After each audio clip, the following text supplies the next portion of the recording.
एक बार एक राजा दो गरुड़ के बच्चे लाया। राजा ने एक गरुड़ को अपने हाथ में लिया और अपने हाथ के झटके से उसे आकाश में उड़ा दिया। तुरंत वह आसमान में ऊंची उड़ान भरने लगा, जबकि दूसरा अपनी डाल पर बैठा था। वो उड़ नहीं रहा था। ये देखकर राजा को बहुत दुख हुआ। राजा ने अपने राज्य में ऐलान कर दिया कि जो कोई भी इस दूसरे गरुड़ को आकाश में उड़ाने में सफल हो जाएगा तो उसे सोने के सिक्के बख्शीश में दिए जाएंगे। इस इनाम का लालच से कई लोग आए, लेकिन कोई भी गरुड़ को उड़ा नहीं सका। ऐलान सुनकर एक गरीब किसान राजा के पास आया और उसने अनुरोध किया कि वो गरुड़ को उड़ाने की कोशिश करेगा। बहुत सारे महारथी थक गए, वहां पर यह गरीब किसान क्या कर पाएगा भला?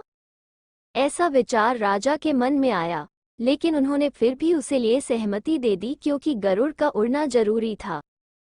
किसान गरुड़ के पास गया और वापस आ गया। राजा ने पूछा, क्या हुआ, उड़ा क्या गरुड़? फिर किसान ने आसमान की ओर इशारा किया। राजा ने आकाश की ओर देखा और देखकर आश्चर्य से राजा की आंखें खुली की खुली रह गई। वो दूसरा गरुड़ पहले गरुड़ से ज्यादा ऊंचाई पर आसमान में उड़ रहा था। राजा आश्चर्य से देखता रहा। उस झटके से उबरने के बाद राजा ने किसान से पूछा, अरे तुमने ये कैसे किया?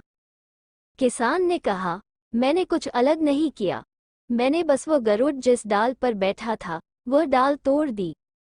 उसी समय वो आसमान में ऊंचा उड़ा। जीवन में बहुत से लोग किसी ना किसी डाल से जुड़े रहते हैं। कोई अपने खेत को, कोई पारंपरिक व्यवसाय को और कोई छोटी बड़ी नौकरी को छोटी बड़ी डालियों से लिपटे रहता है। हमारे भीतर का गरुड़ जो मिलता है उसी में संतोष करना लग जाता है।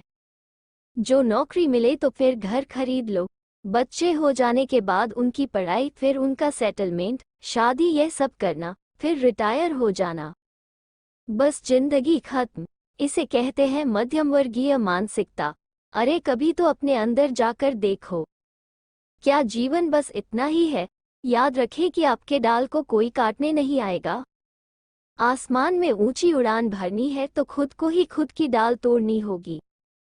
कभी खुद ही तोड़ कर देखो, जितना आप महसूस करते हैं उससे कहीं अधिक जीवन में करने को है। लेकिन आपने खुद को एक पारंपरिक मध्यवर्गीय मानसिकता की चार दीवारों में बंद कर लिया है। और इससे भी ज्यादा चिंता की बात यह है कि आप दुनिया को चार दीवारों के रूप में देखते हैं। फिर आप जिए हैं और जिएंगे, लेकिन कृपया अपने बच्चों को इन डालियों से ना बांधे। उन्हें मन की शांति के साथ आकाश में उड़ने दे। हो सके तो इनकी डाल को आप ही तोड़ दे, फिर देखना तुम्हारी डाली पर बैठा वो पंछी कैसे ऊंचे, बहुत ज्यादा ऊंचे उड़ता है। तो दोस्तों, आपको ये कहानी कैसी लगी? अगर वीडियो अच्छी लगी तो चैनल को लाइक, कमेंट, सब्सक्राइब जरूर करें। धन्यवाद।